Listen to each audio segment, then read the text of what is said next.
नमस्ते, प्रणाम, जय सीताराम। हाय मेरे प्यारे दर्शकों, आप सभी का चरण छूकर प्रणाम करती हूँ। और देखिए दोस्तों, मैं समय नहीं पाई कि दिन राते हुए आपके पास वीडियो भेज सकूँ। मैं इतनी समय 7 बजे आपके लिए वीडियो बना रही हूँ खाना बनाते हुए। और मेरी अच्छी मोबाइल भी नहीं है, सस्ती मोबाइल है, क्लियर वीडियो नहीं आप लोगों के बीच जा पाएगी। तो जैसे भी जाएगी आप लोग मुझे क्षमा कीजिएगा। और आइए आप लोगों के लिए एक सुंदर सा, एक प्यारा सा 2 कड़ी का सोहर गीत आप लोगों के बीच भेज रही हूँ। जो भी टूटी होगी आप लोग क्षमा कीजिएगा। तो आइए सुनिए।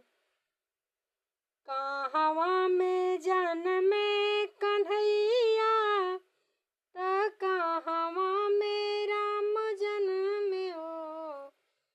कहवा में जन्मे कन्हैया, त कहवा में राम जन्मे हो।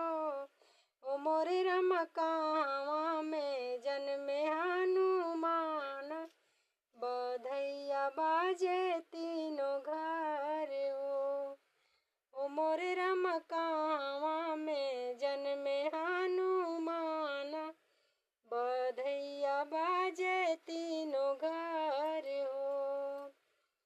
गोकुला में जन्मे कन्हैया, अयोध्या में राम जन्मे हो। ओ मोरे राम पर्वत पर जन्मे हनुमान, बधैया बाजे तीनों घर हो। ओ मोरे राम पर्वत पर जन्मे हनुमान, बधैया बाजे तीनों घर हो।